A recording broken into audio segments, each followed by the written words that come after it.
but Jeffrey Smith is the author of a whole bunch of books, Genetic, Roulette, you name it, all available again at Infowars.com, so you support him and us.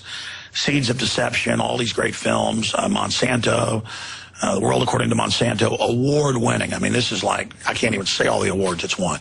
It's like beyond, you know, the quality of something like HBO, available at Infowars.com. But my point here is that this isn't a game. I went and did the research. GMO is reducing our fertility. GMO is doing it in all the other animals they tested on. They won't let human tests go on because they want to cover this up. All the big eugenicists that call for population reduction are the ones funding it, like Bill Gates buying into Monsanto. I've got all the government documents about we could build Trojan horses into stuff, 30 years ago. Food, water, you name it. They've done it. They're coming out with new rices and things that reduce your fertility. I mean, this is not a debate. I want to get him on about the latest threats from this and then expand into some other areas with our guest here, because this is the big issue. This is one of the areas where you can still try to avoid it, but not for long. They're trying to stop it from being labeled, and they're trying to proliferate to every food crop there is, not just the basic staples. So this is the crossroads, and Jeff Smith joins us. Jeffrey, good to have you with us.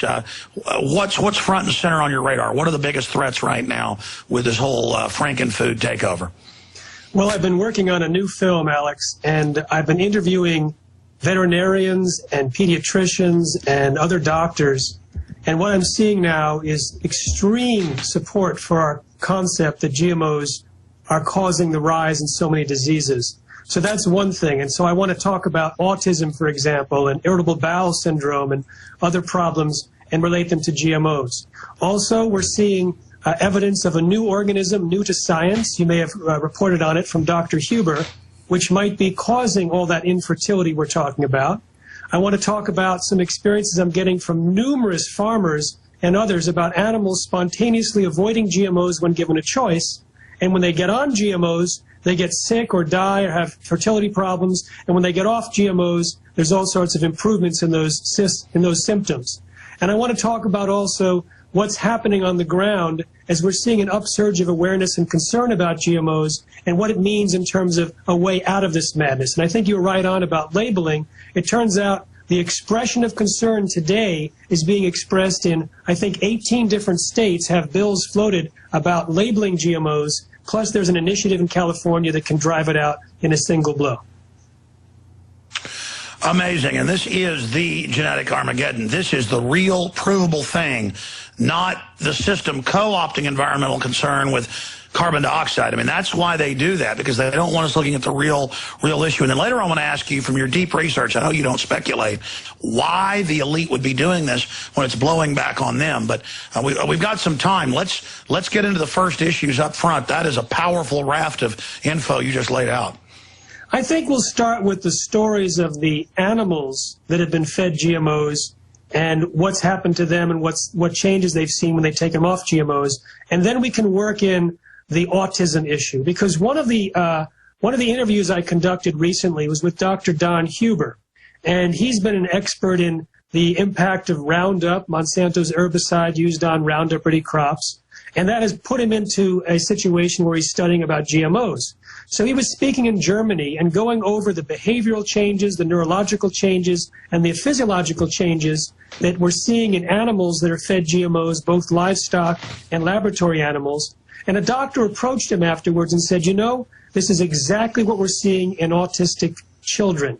So let's go into those animal studies, those animal experiences, and then we'll circle back and see if autism may be implicated. I talked to someone last week at a conference in Washington among farmers, and he said he had just received a call in December from one of his agricultural clients, a farmer who has thousands of pigs. And he said that the guy was stammering and so excited he couldn't hardly get out what he wanted to say. And what eventually unfolded was that 11 days previous, he took this guy's suggestion and shifted the corn that was being fed to his pigs in the nursery to non-genetically modified corn. Now, after about 3 days, they noticed a change, and him and his brothers walked in, and they kind of just joked for themselves, saying, maybe it's the non-GMO corn. But by the 11th day, he placed the call to this man and was so excited because he was absolutely sure it was the change to non-GMO corn that caused the dramatic change. Stay there. Amazing. I've been hearing this from farmers myself from 10 years, that their pigs and other smart animals will not eat the GMO because they have olfactory nerves hundreds of times better than ours. A pig has better than a bloodhound. We'll be right back. This is incredible information. You know, the problem with Jeffrey M. Smith, investigative journalist, researcher, filmmaker, author, is when he says one point, I can think of like 100 examples of what he's saying being on record. I mean, here's one out of the Washington Post. Makers of genetically modified seeds say more farmers evading EPA rules. This is from the Washington Post, February 13th. And then you read in there and it says, oh, they're supposed to build a refuge or grow a refuge of corn next to their GMO corn because, you know, it'll kill all the bugs if they don't have a refuge, and they'll also get immunity. So this is corn for humans that grow a natural pesticide, but many times stronger. But you can't have the bugs eating it. So they have to have refuges from their own corn. And I mean, how many studies have been out all over the world, big prestigious ones, where you feed it to rodents, guinea pigs, you name it, 3 generations, they're sterile. I mean, Smith covers it in his books with all the scientists. So yeah, now he's got farmers talking about seeing this with their livestock. I mean, look at our disease rates. Jeff, continue going over all of this for people, where you left off when we went to break. Sure, and I'll talk about that toxin-producing corn because there's a new study out that came out last week which has very big implications for humans as well as the possibility for linking GMOs to autism. But getting back to our pig discussion, it turns out that this farmer worked as the person among his brothers. He was the one in charge of the nursery. And for years, his brothers would kind of rile him because that was the easiest job. There was never any problem. But 14 years ago, things got completely out of hand. And the pigs started getting sick and their behavior changed. And that's when they started introducing genetically engineered corn. But they didn't realize that the corn was the problem because at the same time, there were new confined animal feeding operations introduced into the area and new pigs imported from Canada and elsewhere. So they just blamed it on the new type of pig. But now, when they switched for the first time in 14 years to non-GMO corn, they started seeing the pig behavior and health that they had seen prior to the introduction of GMOs. And he was so excited. He said even the animals would look like they're playing and happy, and when he left the nursery, they'd still be playing, whereas when they were on the GM corn for 14 years, when they walked in, they'd be agitated, but then they'd get too tired and just lie down. They said the whole level of sickness is less, and he's going to document the changes because he has all the details from Now, is this BT corn? Because, I mean, there's different types with bacteria, with funguses, sometimes thousands of times stronger. But they say because it's a natural thing that we just soup up and have it grow, this way the bugs don't eat it, but it's safe for you to eat. I mean, that's a no-brainer. No wonder organ failure in these studies is off the chart. I mean, this is ridiculous. When I heard the story about his pigs, it reminded me of a veterinarian I interviewed a month earlier. He talked about a South African farm where some of the pigs were dying and becoming cannibalistic on the GM corn, biting each other's ears and tails. He said for some, they acted like they had Alzheimer's and they wandered around the pen, couldn't figure out where the food was, and died. All of that reversed when they switched to non-GM corn. Now, this behavior of being agitated and antisocial, it was also discovered in rats that were fed GM corn compared to non-GM corn. For those that were eating the non-GM corn, you can pick them up, put them on the shoulder, pet them like a pet. However, those that were eating the GM corn, they were running around scared, not involved with other animals, and they were completely agitated and anxious. This was also seen in rats fed genetically modified soy by Russian Academy of Sciences researcher Irina Ermakova. Even an undergraduate student in Holland, when he did a study on mice, found that the mice that were raised on genetically modified soy and corn were totally agitated and completely fearful, where the other ones acted like mice. Well, yeah, because if you feed animals plants that are meant to kill bugs, what's it going to do to a larger animal? A lot of drug heads take poison to get high. You know, some people out there will say, well, it's anecdotal evidence that you feed different animals things and they become sterile or they become vicious or they become mentally degraded or retarded. Well, if you walk out in front of a truck, is it anecdotal, or if you take cocaine and have a heart attack? No. When it happens enough, you know this is what it causes. They still say cigarettes don't give you lung cancer. We know that's a lie. The point is we have literally hundreds and hundreds of studies with the GMO where it's admitted to be sterilizing. I mean, most of this stuff that you really see the problems with is meant to kill insects that eat it. Do you understand, ladies and gentlemen? I mean, that's no-brainer. That's not even 2 + 2 = 4. This kills bugs. You're going to eat it now. I'm a conspiracy theorist if I don't want that. This is a short segment, long one coming up. Journalist, filmmaker, author, Jeffrey Smith's our guest. Please continue with the Russian researcher. And of course you tell the rest of the story. She's like, this is sterilizing all the rats. And they go, this is going to sterilize humans. She's like, well, there are too many humans in the world. And then please continue. Well, I think what you're referring to is when I was on the show a few months ago, in her study, she fed female rats genetically modified soy, and more than half of their babies died within 3 weeks. The babies were sterile, and the infants were smaller. And she fed male rats genetically modified soy, and the testicles changed from pink to blue. Well, her boss was pressured from his boss and told her no more GMO studies, so someone in her office tried to comfort her by saying, well, maybe the GMO soy will solve the overpopulation problem. She was not impressed. Getting back to our animals, I also heard last week at this farmer conference a story about a cattle farmer that was raising miniature steer, just 3 feet high. And he was feeding them non-GMO corn, but ran out. So he got the normal GM corn from a local feed mill, and within 2 weeks, 90% of his herd died. So he rushed to get the non-GM corn, was able to heal the rest, and they survived. Now, what happened with these steer is that they bloated. They weren't digesting. This was raised during a talk, and I immediately described what's happening in India with sheep, goats, and buffalo. They are allowed to graze on Bt cotton plants after harvest. As you know, the Bt toxin breaks open the stomach of insects and kills them. It's a built-in pesticide in these genetically engineered crops. Well, thousands of sheep, goats, and buffalo have died. And it turns out there's a lot of evidence suggesting that the food that they're eating is not being broken up in the rumen by the bacteria that normally breaks down the cellulose. And so they're starving to death because the food doesn't get into the intestines. So they're bloating. They are dying because of lack of digestion. Now, this doesn't happen with normal cows, maybe because their system is so big, but these miniature cattle, as this farmer told me, are like large sheep. So it made sense for me that the Bt corn may be having a similar impact as the Bt cotton plants are having in buffalo, sheep, and goats in India. And by the way, we need to talk about that when we come back from break. We've seen whether this stuff's good for you or not, and obviously it's good for you like a hole in the head, what it's done to farming across the world. I mean, it's consolidated, it's devastated it, it's destroying Mexico, it's destroying India, it's causing suicides that are just off the chart. It's true. In fact, if you look at the impact overall, it's been a disaster, exactly the opposite of what the governments claim that it's going to do when they approve this stuff without any safety studies.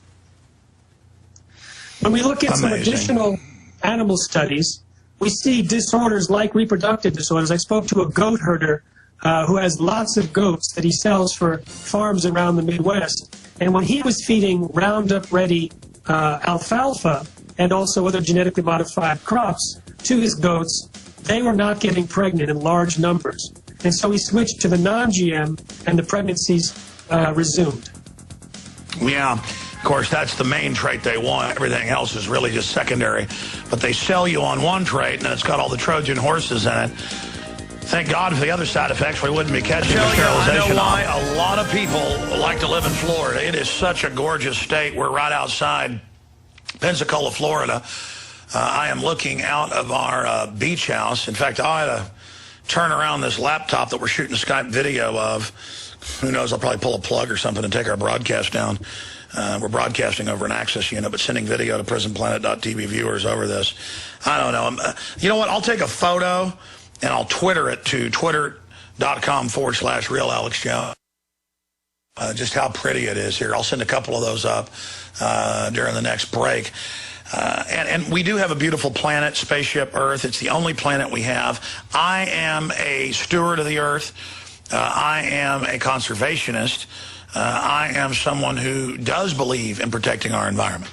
And all I see the elite doing is lecturing me all day about how I need to give my rights up to a UN Agenda 21 world government to protect the Earth. And then I see Goldman Sachs, J.P. Morgan, Wells Fargo, Warren Buffett, Bill and Melinda Gates, Ted Turner, Bill Gates' dad, the Queen of England, all of them funding open world government and then writing in all these white papers that go back to the 60s in the Rockefeller Foundation that we've linked to on their own site, saying we're going to engineer GMO food that reduces fertility and does it over generations so that it's not noticed by the public. Or the White House science czar, hey, we need to do this to reduce population. We can engineer it into the food, also add it to the water. Fluoride reduces fertility. So it's a cocktail of things. And we now have not one, not two, not 20, not 100, but hundreds and hundreds of documents like PDD 21, State Department Memorandum 200, all of these different programs and things that have been issued by presidents and others where they openly say, it's our policy to reduce population covertly. We had another article up yesterday with government documents where some black guy was in a wreck and they grabbed him and dissected him live and were injecting him with plutonium, and they were doing it to other people they killed, but he was able to crawl out one night. It was at a public hospital, but they had it back in a corner ward, the Pentagon. He was able to crawl out and crawl away and survive. Look, we're going to go back to Jeffrey M. Smith, journalist, filmmaker, author, and have him for the rest of the hour. And at the bottom of the hour, we're going to open the phones up if you want to talk to him and have your questions. But everything he's saying is so documented. I want him to recap what he was getting to at the end of the last segment. But again, the biggest threat, I'm not against nuclear power, but 9 out of 10, the Associated Press say are leaking, of 400 and something. And they're supposed to shut them down for 20 years. Some are going for 40 years. They're crazy people. Fukushima blew up and is still melting down. The EPA just raises radiation level. That's a real environmental crisis. And I have doctors, physicists, chemical physicists on. They say cancer rates will go up. Chernobyl's killed 1 million people conservatively since 1986. This is the real threats we face. And you're not hearing this from the big environmental groups, because Monsanto and others are in there lobbying and controlling. Instead, it's how I need to pay the government more money, or have them ban my light bulbs, or don't take a hot shower. This is what they actually teach. I mean, maybe I'd listen to them about not taking a hot shower. I'm being sarcastic. Okay, let's stop right there. You're splicing the entire biosphere. Grasses, trees they're coming out with, everything. And all the allergies exploding, and cancer up over 2,000%, and fertility plunging, and all of this. It is a nightmare situation. We cover it in my film Endgame, Blueprint for Global Enslavement. Okay, Jeff, you got the floor. This is a longer segment than the next, and we're going to go to calls. But continue with some of the studies, some of the facts, the suicides, what this has done to agriculture, the results it's caused. And then I want you to talk about the population reduction angle, because I remember talking to you 10 years ago, and you're like, well, Mr. Jones, there is, there is some evidence that's linked to infertility, but I'm not going to go there. But now it's becoming so widespread, even in the mainline literature. People are saying, why does it always have traits that reduce fertility? This can't just be an accident every time. Or maybe if these are live pesticides, that's what it is. But even products that aren't pesticide-based are having it. Please continue. Okay, we'll get to the reproductive thing. Where I want to go is bring completely new stuff, and we're preparing for a new film, which, by the way, our mutual friend Mike Adams is doing a matching grant so that our institute can finish their production and promote. That's at responsibletechnology.org. What I want to focus in on is digestive issues, and then we're going to link it to autism. As you know, with autism, most of the kids have some form of digestive ailment, and they also have behavioral disorders. We've already talked about in the previous segment many animals having behavioral disorders when being fed GMOs. Let's look at their digestive tracts and see if it resembles at all the kind of gnarly and messed up digestion that we're seeing in autistic kids. I talked to butchers and farmers that butcher their own animals, And whenever they've compared GM fed to non-GM fed, they say it's night and day. They say, for example, the intestines of the GM-fed animals are so disrupted, they're like paper thin and they can tear apart. So we no longer, as a country, use our own animals' intestines for sausage casings. We import them from New Zealand, where they don't feed GMOs. I've also heard that the organs are discolored among the GM-fed animals and have a foul stench. Now, the stench is probably linked to the change in the gut flora. There's a complete change, according to many veterinarians as well as doctors, in the gut flora, both of animals fed GMOs and in Okay, I'm going to stop you again. Autism. I'm going to stop you again. We've done deep research that no one is covering that I've seen. I'm going to bring this up. I know you've probably seen it. But Aaron Dykes has exposed that Bill Gates is the big eugenicist for population reduction. He's bought into Monsanto. His other big funding is studying and trying to buy up control of gut disorder investigations, because it's a big new market because everybody's getting it. And then all the studies are showing it's attacking the organs. This is confirmed. But here he is trying to take control of it so that no company's out there to expose what's going on. Were you aware of that? I was not aware that he was investing in that. I do know he's a major investor in Monsanto, that the person in charge of his agricultural section of his foundation is a former Monsanto guy. I heard him speak at the World Food Prize a couple of years ago when he said he was converted by a visit from the Rockefeller Foundation to become a GMO advocate. So, yeah, I'm aware of Gates' position on GMOs. I was not aware about the gastrointestinal investigations. But I want to talk his about... dad, it turns out, worked for the Rockefeller Foundation. Yeah, it's all a big... Yeah, please continue. So you're making a film with all the devastating evidence that of what this weapon system's doing. You know, we've talked in the past, in previous films and books, about the laboratory studies. For example, the animals that are fed GM soy have changed uteruses and ovaries, damage to the young sperm cells, higher infant mortality, sterility by the third generation, hair growing in their mouths, fewer babies, smaller babies. We see the work done in laboratories. But what we're doing with this new film is correlating it with interviews with veterinarians and farmers, pet owners and pet veterinarians, and doctors and parents. Because what we're seeing is a correlation between the type of problems identified in the laboratory with the type of problems that are exploding in the doctor's offices in the United States. Now, autism, I'm just focusing on autism right now because it's an interesting link, and I happen to be writing a very extensive paper on it this week, so it's fresh in my mind, but it's all new information. Now, you mentioned earlier, Alex, about the insecticidal corn and cotton. That's Bt toxin produced in every cell of corn and cotton. They take a gene from soil bacteria, insert it into the DNA of the plant, so every little cell has a little spray bottle. Now, the excuse that the Environmental Protection Agency says is why they can put a pesticide that breaks open the stomach of insects and kills them, why they can put that in food, is that they say it has no impact on human cells or mammal cells. Well, a study came out this past week from the Journal of Applied Toxicology, where for the first time they took Bt toxin derived from genetically modified plants and exposed it to human cells. And lo and behold, what we all knew, but the EPA denied, is that it caused the process of starting to kill the cells, and it caused a break open of the membranes so that fluid leaked out and was detected in higher numbers. Now, this is exactly what we think happens with insects and why this Bt toxin kills insects. It destroys the integrity of their digestive tract. What I hear from... Yeah, that was a German study 6-7 years ago, yeah, that it's destroying their intestines, including the bees. So they're just... This is an Armageddon. Please continue. But I want to ask you from your research, why do you think they're doing it? How do they think they'll get away with this? Go ahead. Let's come back to that question, because that's a lot of opinions and a lot of ideas. But let's talk about the facts for just a moment. I'll get to that.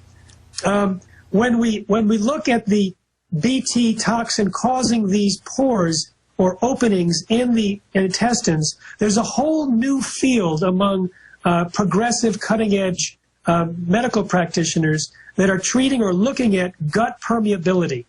If undigested food gets through these holes into the blood, that might explain the rise in food allergies, autoimmune disease, inflammation, possibly autism. because gut permeability is one of the factors that scientists are documenting accompany autism in large numbers. So I was giving a talk recently. But wait, there's also big studies out, just to back you up again, that just came out that they're finding the GMO DNA and RNA is actually going through the blood and into the cells. They'd always said that was impossible, and Monsanto's come out and said it's fine to have our DNA in your cells. So it's actually going through now. I think that's more than just gut permeability. It's that, you know, before we are what we eat, and all this stuff that's slowly developed on this planet, we're able to absorb, and it's part of the normal order. You start splicing and crossing and doing all of this, it shows that at a micro level, we're all interchanging at levels we never knew before. Let's talk about just this gene transfer, because this is one of the scariest things that is currently documented. The only human feeding study ever published verified that part of the gene inserted into soybeans, making those soybeans Roundup ready, unkillable with Roundup, transferred into the DNA of bacteria living inside our intestines. And that bacteria was unkillable with Roundup. So they had Roundup-ready gut bacteria, suggesting that that gene was functioning. Now, pretend that you're eating genetically engineered BT corn chips, and the same transfer occurs. What if the gene that produces this toxin that breaks open the stomach of insects and possibly human intestines, what if that gene were to transfer to our own gut bacteria and continue to function? It might turn it may turn our flora into living pesticide factories. Now, one of the studies that came out last year gives support for this. In Canada, they tested the blood of 30 pregnant women and their unborn fetuses, and found in 93% of the pregnant women, the BT toxin was in their blood, and in the blood of 80% of the cord blood of their unborn fetuses. So what this means is that somehow the BT toxin is getting into the bloodstream, and this is not supposed to happen according to the EPA. According to the EPA, it's supposed to be destroyed during digestion. So the authors were wondering, how come the frequency is so high? We don't eat that much corn chips and fresh corn to justify that. So they expected that it was eating the meat and dairy from animals that have been fed Monsanto's corn, which was the source of the BT toxin. But I think it's more likely that it was the transformation of the gut bacteria inside the intestines of North Americans, which is causing this high constant exposure. And when I talk about this to medical conferences where I speak all the time, doctors invariably tell me that the rise in gastrointestinal problems has been astronomical. Irritable bowel syndrome, for example, is up 40% since GMOs were introduced. It is devastating, and even the early autism work that's now been duplicated over and over again, they've tried to discredit the doctors and people that put that out. And, of course, there's now a lawsuit against the British Medical Journal journalist who came out and talked about Dr. Wakefield and said that his information was lies. And when you read what they said, well, he did medical stuff that wasn't needed, like a colonoscopy. They say, he's been discredited, it's horrible. And then you read the fine print, he did a colonoscopy on children. For things claiming that it was vaccines. Well, we say that's not needed. Well, no, what he found, and now he's learned a bunch of studies before him had found, and after it found, is that, and of course he was just looking at the mercury causing problems, but then there's the GMO connected to it, that the guts were highly toxic. And they're like, in the British Medical Journal, they actually say, that's ridiculous, the gut doesn't affect the brain. Really, is that why everybody knows that have farm animals, that the type of food you feed them affects the way they behave? Or that if you drink alcohol or if you take pills, it affects the brain? I mean, this is just asinine. And now, I mean, when I was in high school, there were no autistic children. Now, I take my children to a movie. The first 2 rows or more are autistic children. This is not overdiagnosis. This is a holocaust of children that are brain damaged. And then I talk to the countless families who get the news early enough at 2 or 3, get them off GMO, get them all purified, do all these colon cleanses, do the probiotics, and move to the country and have to hide out to get away from GMO because it's so prolific now. And suddenly their kids start developing and talking, and they can reverse it. And the system gets so angry And I've seen cases where they send CPS after them, even though their kid gets better, and say, you quit taking them to school. You're homeschooling them now. You quit taking them to their doctor. And they're like, but my child can talk again. I mean, this is like a cult. Listen, keep going through the evidence, but from your view, I know it's eugenics. I know it's a population control. Craziness, the Nazis that came out of eugenics, the system learned you can't use guns and weapons to kill people, they'll fight back. You do it covertly through food, water, they're not going to notice, they're playing God. I know why they're doing it. My question is, how'd they think they're going to get away with this? Because I see the worm turning against this so fast that there's no way. They've hurt so many people. The word's coming out now. And I'm telling the world, the war criminals are at the big GMO companies and the politicians that did this. And I want the wives and husbands of the politicians. You want to know why the grandson can't talk? You want to know why mommy got cancer at 25? You want to know why you're plagued? You did this to yourselves. And your husband that took money from these people was part of it. And the executives that did this and their engineers are a bunch of eugenicists who are the enemies of humanity. I'm sorry, go ahead, sir. Well, for those that don't know much about GMOs, but I'm sure your normal audience does, there are two main traits.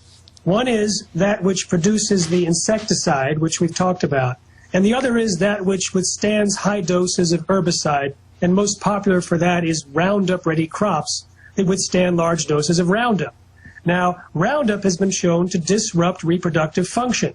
It can kill human placental cells, it disrupts estrogen, it causes birth defects, it causes abnormal and lower sperm count. Being an extremist, come on, weed killer isn't bad for you.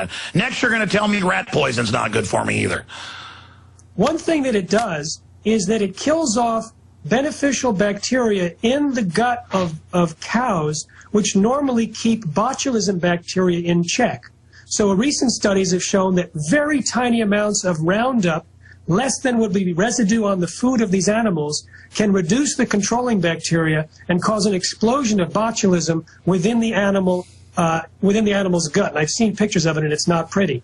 So this is another way that Roundup might be causing disaster. But I wanted to talk about a new way, one that some of your listeners might be familiar with. There was a study, a series of analyses done on aborted fetal tissue of livestock where the farmer was beside himself. There was such high rate of abortions, spontaneous abortions. And on the aborted fetal tissue was a new organism only visible with an electron microscope. And they figured out where is this stuff coming from? So they did analysis of the feed. And when the feed was treated with Roundup, either it was Roundup-ready crops or products that had Roundup sprayed, there were high concentrations of this organism and high concentrations on diseased plants that are known to be getting disease because of Roundup. What is it? They took this organism and they exposed it to a pregnant chicken. It killed the fetus in 24 to 48 hours. Now, this organism has never been discovered before. It's completely new to science. It's the size of a virus. It operates, it looks like a fungus, and it appears to be everywhere, but in high concentrations around diseased plants and infertile animals and animals that have spontaneous abortions. So a letter was written by a senior researcher, by a professor emeritus, in fact, Professor Dr. Don Huber, who had decades of study and was an expert at Roundup effects. He was also on a military group that evaluates the threats of outbreak of disease, both natural and man-made. And in his letter to Secretary Vilsack of the USDA, he said this is an emergency. He pointed out that there's widespread infertility among animals, that there might be a human link, of course, and that Vilsack should not approve Roundup-ready alfalfa because that would only increase the exposure of the population to Roundup at a time when we need to put money now into investigating whether this organism is causing the problem and linked to Roundup or GMOs. He sent that letter on January 17th, privately to Secretary Vilsack. It was leaked onto the internet, so that's why I can talk about it. He was finally called weeks later by someone from the USDA. He gave them the names of the researchers, and the researchers have not yet been contacted by the USDA, and that was over a year ago. Let me stop you. Let me stop you. Oh my God, I'm going to have you back up next week because we've only got 30 minutes left, 35 minutes before our next guest joins us. This is so bombshell because I research this stuff every day now, and I didn't even know what you're just saying here, but I knew about how it's basically creating new bacteria in the stomach and displacing the others, where I guess you won't be able to live without the Roundup now in some sick way. It's like they're turning us into these biological androids that are dependent on them and ill from their system, and then they sell us expensive treatments. But I've seen these reports of GMOs crossing and creating new mutations, but now in new, not just species, but new whole organism families. This is exactly what many genetic engineers I've had on, I just got chills, have warned of. And here's the key. We're going to come back and talk about this. They're not just coming out with dozens of new crops. They're coming out with hundreds of new ones. Grasses, trees. They're just taking everything over. They're total psychos. Jeffrey M. Smith's our guest. This is the most important information we could be covering right now. If you're a new listener and you're thinking, man, this can't be true, I'm begging you. Because I investigate things. That's where I get my views, my research, what I stand for. I've been researching GMO for about 16 years since I've been on air. And early on, I noticed it was eugenicists, world population reductionists, the very groups calling for global government and reducing population who are always running the programs to save people. And then wherever they go, there's famine, death, wars, destruction. And then I found Memorandum 200 and others. It's all a plan. But these people are so crazy that they're killing the honeybees, the animals are dying. They're just screwing the whole earth up. I mean, it's bad enough to say, well, for the environment, humans are, destructive. We're going to covertly reduce human population and then screw up the entire biosphere of the earth. I mean, even if you buy into this view, and I certainly know there are some technologies humans engage in and things that we screw up, we should make it better. But just kill everybody? And let's just say it's all a big accident. Okay, well, governments now know about this and are doing nothing. And, well, not in Europe and other areas, but here. Notice we have the highest cancer rate, the highest obesity rate, the highest everything rate that's bad. Highest infant mortality now in the Western world. I mean, highest heart attacks, highest neurological disorders, lowest test scores. Go look it up. I mean, look, I'm not a rocket scientist. When I feed my kids a few times on the road or something, just even some fast food junk, they act horrible for days. I give them processed sugar. They're bad for days. It's not just when they're on it. It screws them up. The dyes, the additives. And this is a cornucopia. I mean, if you were trying to covertly poison people, you couldn't do a better job. And then you see how it's almost uncoordinated. It's just like nasty, mean. And then they let other corporations that just don't care do whatever they want. Now, I'm ranting here, Jeffrey Smith. I want to give the number out and take some calls for you. 800-259-9231. 800-259-9231. We have all of your books available on the online video bookstore at Infowars.com. Genetic Roulette, Seeds of Deception, your film, other films that you've been involved in, great films like The World According to Monsanto that you think's hardcore. It's very well done, but it's even worse than that. But I want you to continue. The toll-free number to join us is 800-259-9231 on this subject, folks. 800-259-9231. In fact, I should have said this because the calls will load now. We won't have any room for others. I've done this before just by myself and called for farmers to call and said, have you had good luck with GMO? Or have you had problems? And every farmer that calls who has livestock says you feed it to them, they have health problems, they start dying, you start having more calves that die, they're stillborn, more calves you got to pull. I'm not going to get into what that is, but I've worked for a large animal vet and done it. All of it. Some people that just grow soybeans or whatever say, no, it's all right. Neighbors don't like it, though. They think the runoff's killing their fish in their tank. And that's about what you get. And, the health problems with it in your drinking water. But going back to Mr. Smith here, the author, the researcher, other key points you want to cover here before you get into my main question. I think you answered it. The government just isn't even responding. How does the elite think they're going to get out of what they're doing to all of us when it's obviously affecting them as well? It's an interesting question. When Obama took his position at the White House, an article came out indicating that he had insisted that his kitchen was organic. And it came out in the same article that so too did the Bush administration. that Laura Bush was emphatic that would only serve organic, and of course organic means non-GMO. Now, I talked to a former scientist from Monsanto, and he said that he knew of 3 colleagues that did safety studies on Monsanto's bovine growth hormone, found so much of the IGF-1 hormone elevated in the milk, and it's linked to cancer. These 3 Monsanto scientists refused to drink milk thereafter unless it was organic. One bought his own cow. I also report in Seeds of Deception how the head of the restaurant that's found inside the UK headquarters of Monsanto responded to a request and said, we try to remove as many GMOs as possible because of requests by our customers. And of course, their customers are Monsanto employees. And someone told me just this year that an insider had actually had lunch with Monsanto employees, I think it was in England, off-site, and they took several people off-site, and he joked, well, we have to be careful, we're getting GMOs. And the guy turned to him very seriously and said, oh, don't worry, we get our food brought in specially, it's organic. So, by the way, Jeff, let me just back you up on that, because I actually did a report on this 2 weeks ago. I didn't even know that, and I'd read your book. I must have forgotten it. But when I was told this by a listener, and I went and checked it, there was BBC, Associated Press, where all of the major Monsanto cafeterias, their engineers at the actual facilities where they make the stuff, not their chemical plants and stuff, all refuse and demand no GMO be allowed. Then I found articles where the royal family do that, headlines even in the LA Times and Asia Times where the Chinese communist elite have, quote, secret gardens and farms and are obsessed with only non-GMO. I found articles where the German government does it. I found articles where all over the world, and where all of the environmental eugenicists that are pushing this GMO on us, they're obsessed with it. And the Rockefellers have chefs, so does Prince Charles, and aircraft that follow them with the entire certified, in many cases on their own farms, food that is then gourmet produced.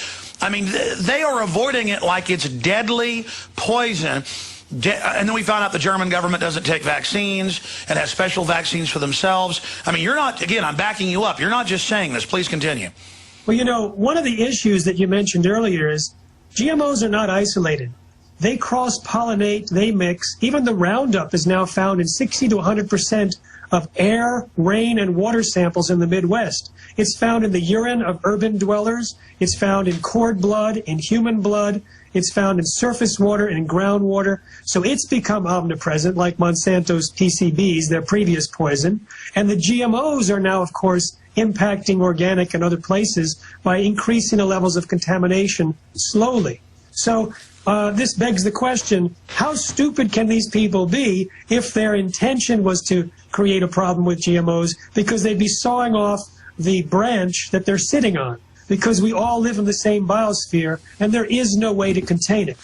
Now, one of the ways that we can fight back, Alex, is through required labeling. And there's a ballot initiative in California on the November ballot. They're actually gathering petition signatures right now. So if any of your audience lives in California, they can join the effort. Go to labelgmos.org and get a training on how to fill out petitions with your friends. So right now we have an unprecedented opportunity to pass a law in California that doesn't have to go through legislators that have been bought off by Monsanto. And if it gets passed, the food companies realize that 53% of Americans say they would avoid GMOs if labeled. So these companies would rather remove GMOs than admit that they use them. They've already removed GMOs in Europe because of a consumer tipping point against GMOs happened there. They've already removed largely most of the bovine growth hormone from their dairy cows because the consumers became aware of the cancer risk. So if they have to label GMOs, they will probably remove it. And there's been an upswell now of concern about GMOs, and one of the obvious things is to enforce labeling, which is now enforced in over 50 countries, but not the U.S. or Canada. So I encourage the people who are listening, who are in California, to get involved. And for everyone else, get on our website at responsibletechnology.org and join the Tipping Point Network, which we've organized to do outreach, to bring this information to the entire population, particularly the most receptive demographics, parents of young kids. Kids are most at risk. In fact, in April, we're going to be launching our campaign to protect children against GMOs, which this film is being created for. We're reaching out to religious groups that believe that GMO really means God move over.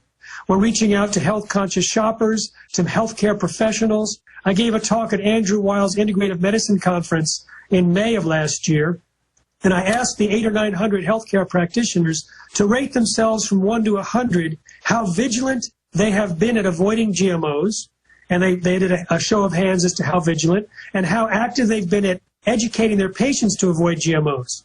At the beginning of the 45-minute talk, the vigilance was kind of low.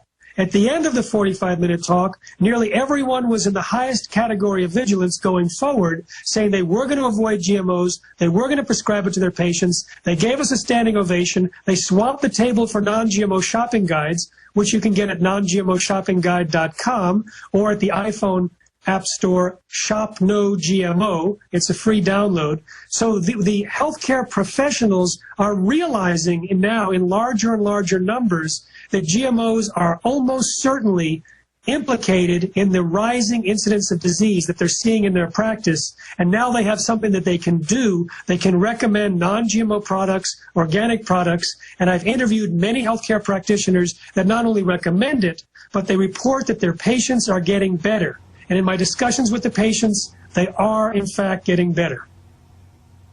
Well, that's what we're getting, and I'm trying my best to keep my children away from this stuff.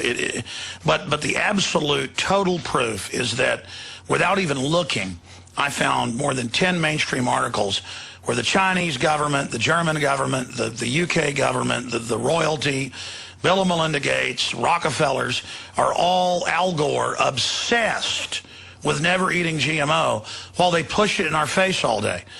And it's very obvious what these super wicked people are doing. And folks, denial is going to get us all killed.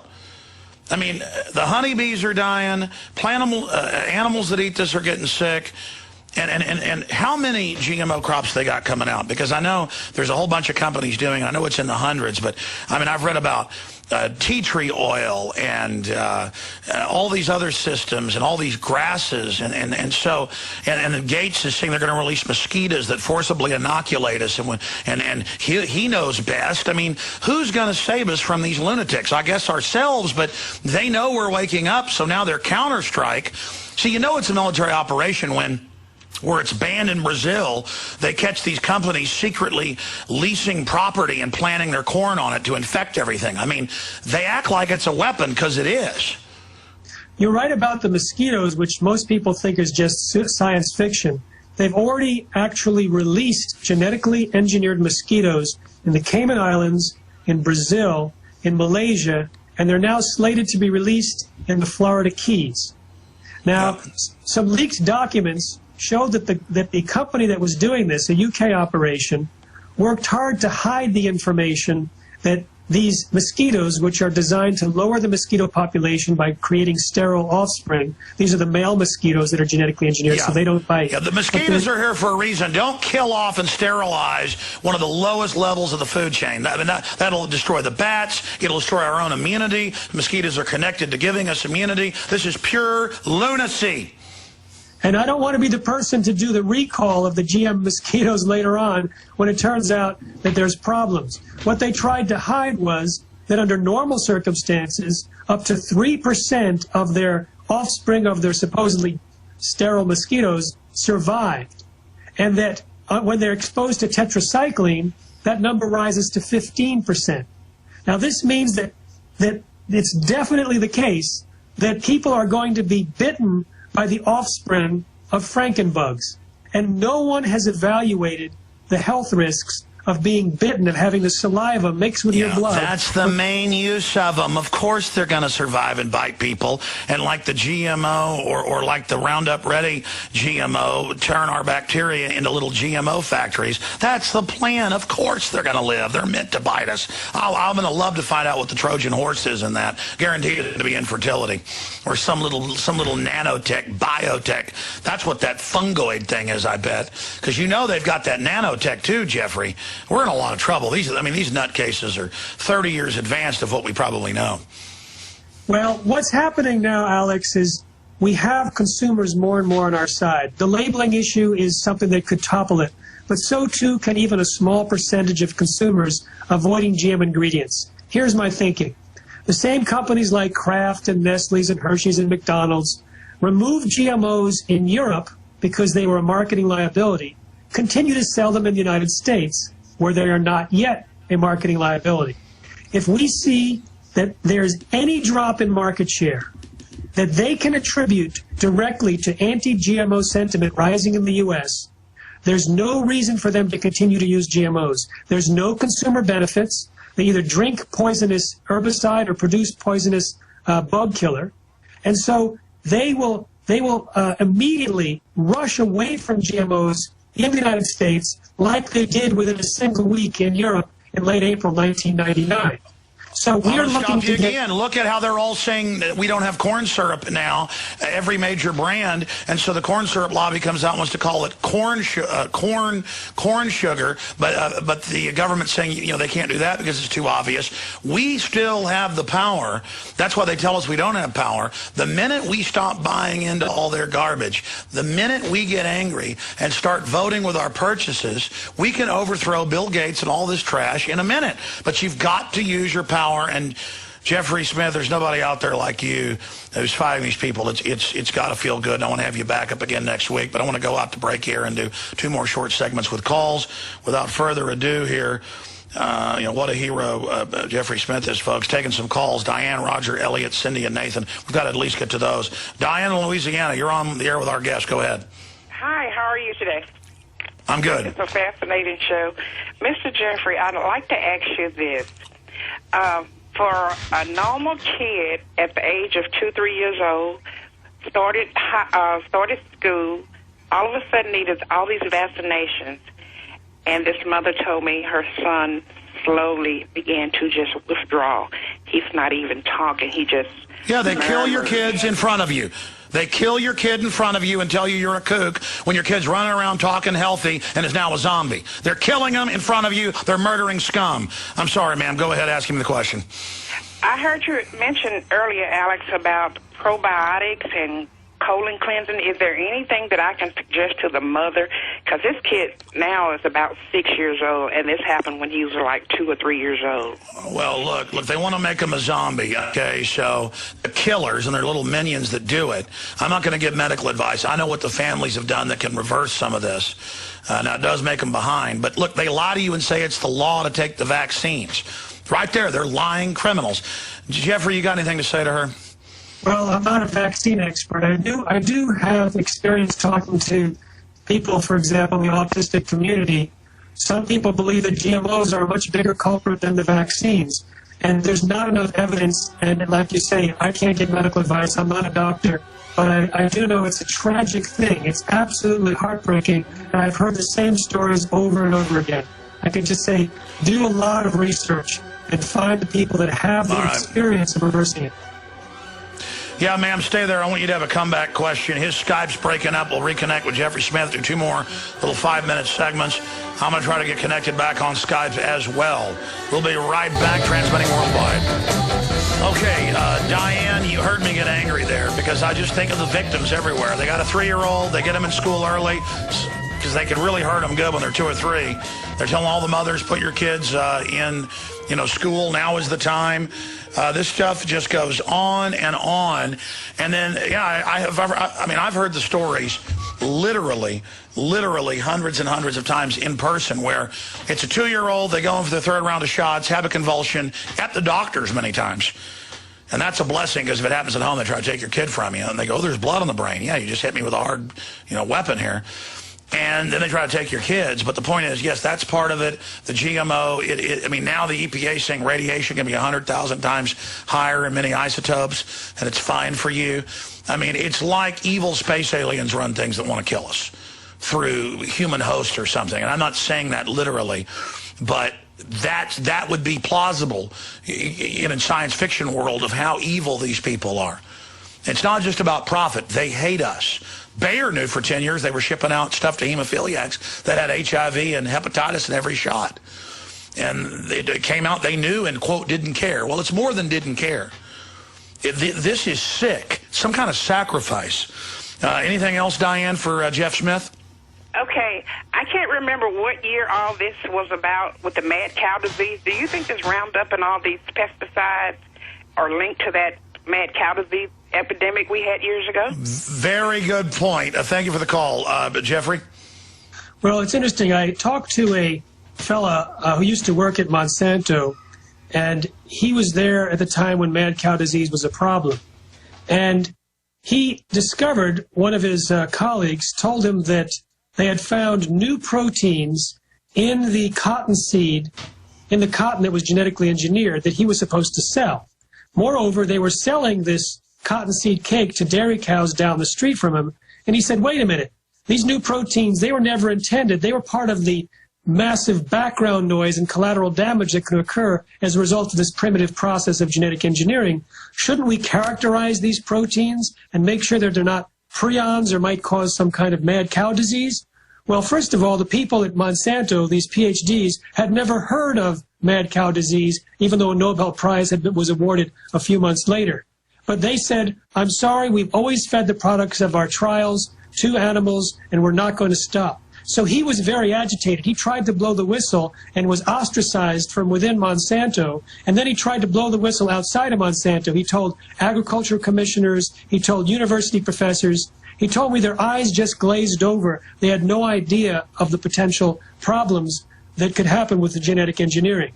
Well, he left the company and went and became a chiropractor, and now he took our speaker training, and he's speaking against GMOs. In fact, we'll be on a panel together at the Health Freedom Expo in Long Beach in early March. However, it turns out when I looked into this with a professor who was an expert at these proteins, he didn't think that these proteins that might be created from the genetic engineering process would likely have anything to do with prions, because prions are out-of-control animal proteins that affect animal health, and these proteins that are produced in plants would be different. So there is not a direct understanding or correlation with GMOs right now and mad cow disease. It shows how crazy they are feeding rotten dead cows and goats and sheep to cows who are herbivores and aren't meant to eat meat. Let's jam in one more call. Roger in Texas. Roger, you're on the air. Go ahead. Hey, how are y'all today? Good. I want to commend y'all both on all the work that y'all have been doing. You, Alex, on just everything under the sun. And Jeffrey, I accidentally found your videos on GMOs about 2 years ago. And they've been an eye-opening experience. I live in the heart of Texas here, where corn is king. Hold on, we're coming back. I'm going to have you finish up in a few more calls. I haven't even told the story, and I meant to do it today, about speaking in Dallas last Sunday, and I took probably 30 questions or more after my speech, and like 6 or 7 of them were people that were young people, young, healthy folks that were all of a sudden getting sick and almost dying. When they learned to get off GMO, stop drinking aspartame, the doctors were saying, get ready to be in a wheelchair, get ready to have this done, get ready to have that done. Suddenly they just got completely better. And they said, your radio show and the guests you have saved us. I mean, folks, I don't tell you something unless I've researched it and I'm upset about it. And I think it's something you should be warned about. That's what real public service is about. And that's not because I'm some great guy either. This is affecting us all. I'm angry about being assaulted by a bunch of global control freaks. Roger, real fast, because I'm going to jam in a few more, and I appreciate you holding. You were saying we're here in Central Texas. Oh, he dropped off. I wanted to hear the story. Elliot in California. Go ahead. You're on the air with Jeffrey Smith. California. Yeah, California. Thank you. Okay. I have something I've been meaning to call for a year, and this is really important. In 2005 and 2006, I went to Romania 5 times. I was living over there more than here. I'm a baby boomer and was developing arthritis in my fingers.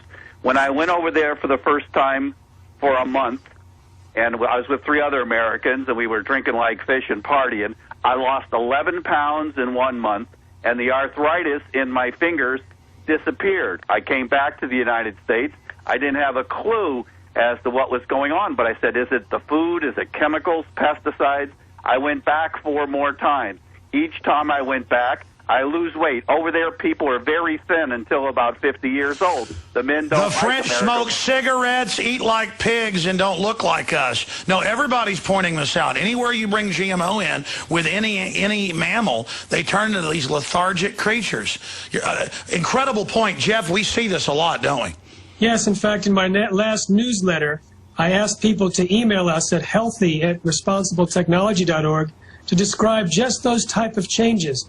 No one in the world is monitoring this, and so we've decided to take the responsibility to see what kind of changes are occurring in people when they switch from GM and non-GM. Sometimes it's going between organic and non-organic. Sometimes it's going between the United States and Europe. So thank you for that excellent description, and please send us a copy of your description written up. Amazing. And final comment, sir. Yeah. Let me tell what happened. So what I did was, and this you just mentioned it, and I just started this like about a month ago. I was taking one probiotic once a week, and then I started taking it every day. I was taking ginger and turmeric for my fingers because I don't take any painkillers and stuff, and I'm a guitarist. So what happened was I had stopped taking turmeric and the ginger, and 80% of the arthritis in my fingers is gone because I'm taking probiotics every day. It's got to be, it's changing the biology in your intestines. Yeah, there are many reasons. It's knocking out what Bill Gates and co. put in there. I'm sorry, go ahead, Jeff.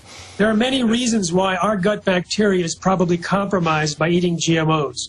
We've already talked about the transfer of genes into our gut bacteria, which is probably occurring in a wide scale. But also we eat products that have residues of Roundup, and Roundup is an antibiotic. It kills bacteria. So if we eat it, it destroys some of the bacteria that's in our gut. But if some of the genes transferred from soybeans making Roundup-ready gut bacteria, then they would have a survival advantage, and so we might have a colonization of these Frankenbacteria inside our gut. And there's many other ways that I don't want to go to, they're too technical, why GMOs might be causing a huge disruption of this very important aspect of our health. There are 10 times the number of cells in our body as gut bacteria than the cells of our body. They're part of our immune system and our digestive system. So we've got to bomb them with good old-fashioned wide-spectrum healthy bacteria. We've got to bomb the Monsanto enemy colonies and other GMO colonies out of our guts. And once a week isn't enough. That's what I've been doing. I'm going on it. Every day I'm going to annihilate the enemy. I'm going to lose the weight. I'm going to get healthy. I'm going to live longer. I'm going to win. The eugenicists that hate life and hate us all are not going to win. Jeffrey Smith, all your books and videos are available at Infowars.com. Incredible job. Thank you so much. Let's get you back up in the next month if you'll do it. God bless you.